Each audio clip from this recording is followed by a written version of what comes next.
Hi everyone, Az here from HeelvsBabyface. This is the second time I'm recording this video because the first time I forgot that it was on mute. So I recorded the whole thing, quite emotional, and no words were coming out. You couldn't hear a thing. So I'm re-recording. Now this is a shoot from the hip video. This wasn't planned. I actually planned to take today off and just do some R&R and later tonight watch the G1. But I've just finished the main story quest line of Final Fantasy XIV, Shadowbringers, including the epilogue, approximately an hour or so ago. And I decided that I was actually going to do just a discussion, a quick chat about how I found it. So yeah, there are going to be some spoilers in this. If you don't want to know certain elements, don't listen. Watch this video at another date when you've completed it. But I had to leave it about an hour or so before talking about it because when it finished, I was really emotional. I was really quite emotional. So if this video just comes across as a nonsensical ramble, that's probably what it will be. Because like I said, it's just completely off the cuff. Because I need to talk about it. I need to talk about it. Again, if you're a massive WoW fan and WoW is your be all and end all, and don't watch this video. Don't. I've put this disclaimer before. It's only going to make you mad. It's only going to make you angry. So don't do it. So with that said, let's get into it. Oh my god! Alright, I'm joking. Look, all joking aside, this is, I think without doubt, the greatest story I've ever experienced in an MMORPG. It really is. It's incredible. It's amazing how you can make going off world onto a different, not mirror image, because the first has developed differently than the source, but essentially a fragment of your world, a part of your world, a mirror image that has developed differently but is a split from the battle between Zodiac and Hydaelyn. And it was just outstanding. It's the only way that I can describe it, is outstanding. So many lovely little things at the start. We first of all realised that there is a time displacement. So because the Scions dropped on the source, they just started, falling down. Their bodies are alive, but it looked like their souls had vacated their shells. Thancred first, and then etc. Then we realised that because the way that time displacement is working, Thancred had actually been on the first for 5 years before we arrived. Urianger and Y'shtola had been there for 3 years apiece, and Elise and Ulfino had been there for a year. So there were different time periods that the other Scions had been at the first.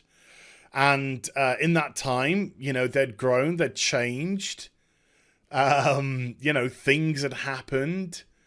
And it was crazy stuff. Absolutely crazy stuff. So we have this sort of like quite overwhelming start. We've been taken off world to another world. We know it's the first. We know it's a sort of mirror world. There's 14 worlds that have been, including the source, which have kind of like split off from each other because of the ultimate primal, I guess, the ultimate primal fight. And we sort of kind of get into a standard story in as much as this world has been consumed by light. We are the warrior of light. But if we're to save this world, we have to become the warrior of darkness. So we actually have to bring darkness to this world, not light to this world, which we do over on the source. And the way that we do that is because we're the warrior of light, the sort of controlling entities of this light are called light wardens. And if we defeat a light warden, then we will absorb the light and we'll be able to contain it. Because otherwise, if you kill a light warden on the first, the light would pass into the nearest person, the nearest living being, and would turn them into another light warden. So that's why we're here. We're able to stop that. We're able to contain that from happening. And so when we absorb the light, the the light from that zone is destroyed and darkness returns back to that zone.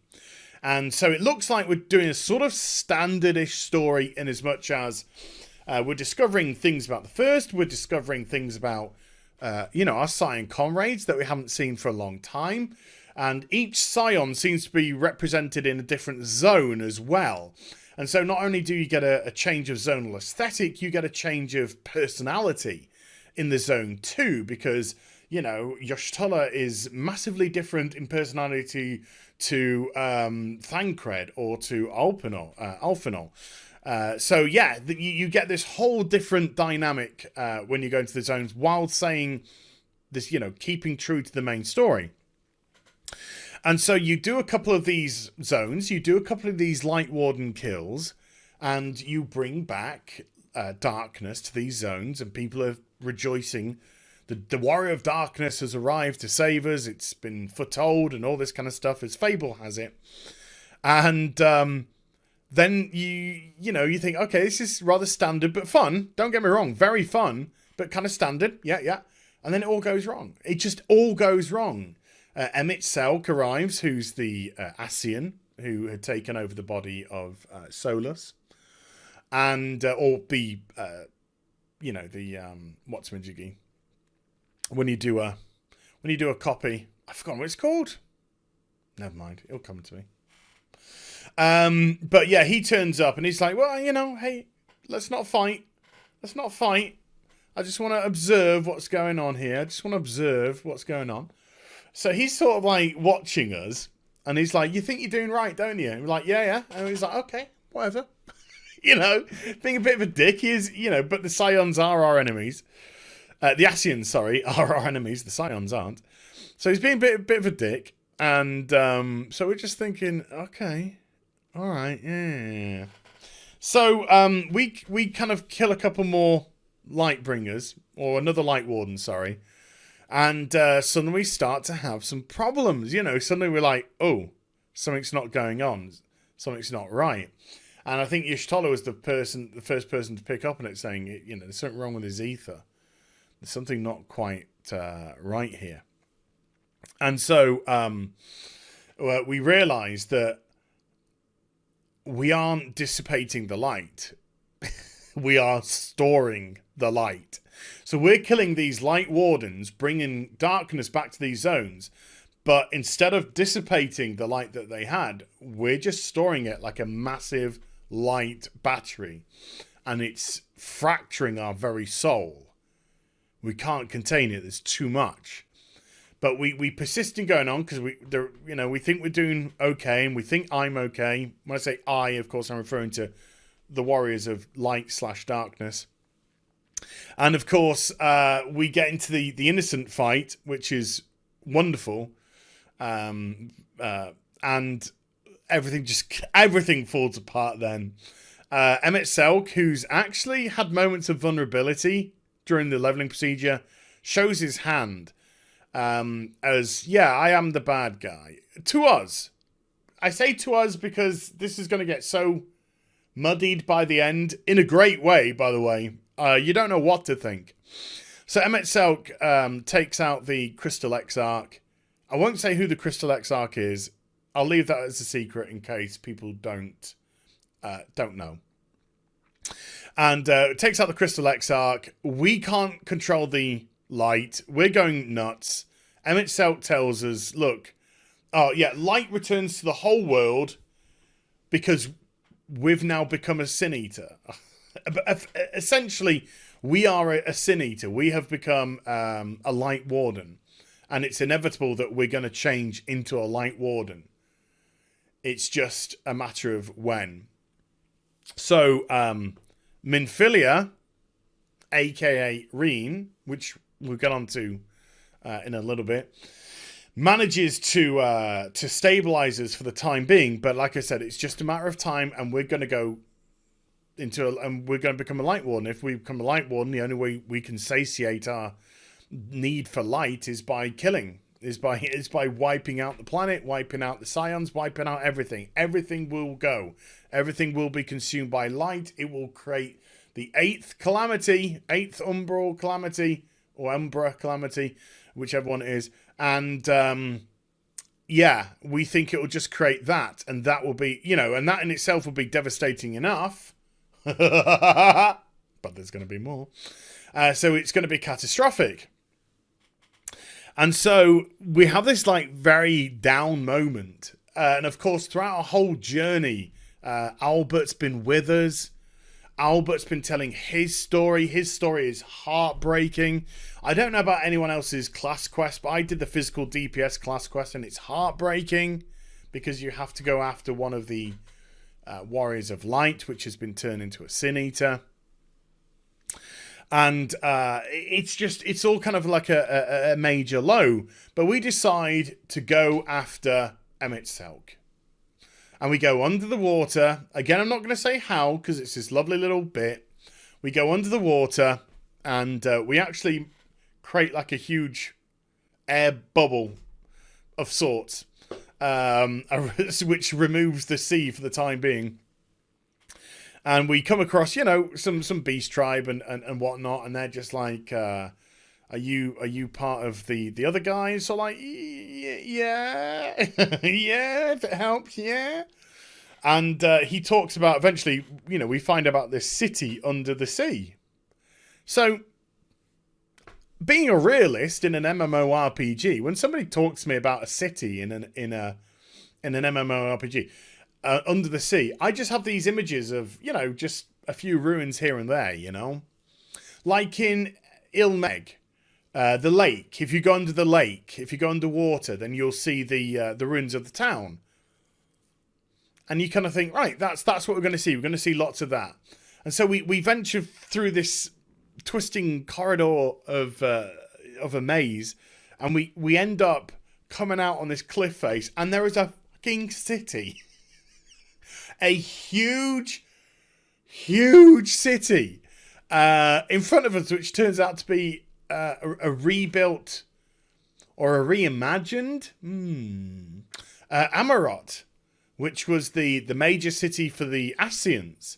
Emet-Selch had created a copy of Amaurot, plus the citizens, or at least sort of like a faded version of the citizens of Amaurot. And it was just breathtaking to behold. By this stage, you have got this unbelievable characterization. The Crystal Exarch has his secrets. Something's going on. You have Emet-Selch, who's just brilliantly written. And I think the whole main storyline was written by a lady called Natsuko Ishikawa. Now, I'm not sure if she was the shy lady who turned up at the fan fest. But if it is, I mean, God, keep hold of her for all the years to come. Because you just realise how well written Emet-Selch was. How well written. And I'm not going to spoil this in case some people are watching this being like, oh, I'll take a few spoilers, but God, please, not everything.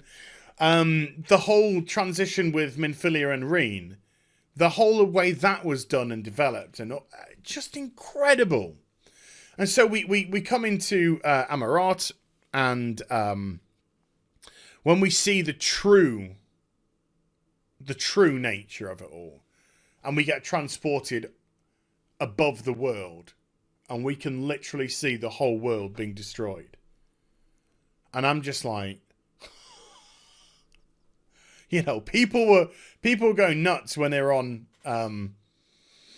what's it called, Argos in patch 7.3, and you saw Azeroth and the Vista, and we're literally looking down at a planet getting destroyed, and it's just like, while fighting bosses and stuff, it's just like, it was crazy. I was just undone. And then we get the final confrontation with Emet-Selch, which was a really fun fight. And it was right at the end, you realise, I mean, obviously we have the other revelations that what Emet-Selch is truly trying to do is not just because all the Ascians, of course, want the rejoining because they want the one world to be whole, because that's where they come from. They were part of this world before it was fractured, and all they want everything to get back together. So from Emmett Selk's position, he's the good guy. We're the bad guys. So it's a lot more complicated than just good versus bad, because you understand fully his motivation and you can empathize with his motivation. But of course, not only does he want to cause the 8th umbral calamity, but then he wants to sacrifice all the surviving people on the planet so that they can resummon the primal Zodiac, whichever. I'm all frazzled at the moment. And then when we defeat Emmett Selk with Albert's axe, and he's just like, "Don't forget us, remember us," and I'm just like, "Oh, I'm broken. You've just broken me," because you understand. You truly understand that from his perspective, he was just trying to put things back the way they were. You know? It's a weird one. And then, of course, when all the illusions had vanished, you realise that you were surrounded with the annihilated Amaurot from how it was on the calamity. Oh, my Lord. And it was just like... And I'm not going to go into the epilogue stuff with the Garlean War and whatever. But, oh my Lord, this is just magnificent. The story has been just magnificent. Beyond compare. It's not just engrossed me. It's you know, I don't know how many hours I've put into this game so far. 50? I mean, this expansion, 50 hours? I don't know. Maybe. We're probably maybe around that sort of time. And it's just been a pleasure. An absolute pleasure to behold. Never mind the great music and all that kind of stuff. This is just talking about the story. And if the story continues to be as good as it has been so far, this is without doubt going to be the best expansion. And you also have to understand, you know, there's been 7 umbral calamities so far, which means there are still... 7 worlds out there. So 2 of them are the source and the first. So there's still 5 other planets for us to potentially visit. 5 other planets for us to potentially visit somehow, some way. You know, who knows? Who knows? But obviously this one was being destroyed, so that's why they could have just a very small portion of it. But, you know, whatever. But I just, yeah. Yoshi P. Arigato. Just the rest of the team, arigato. Just bananas.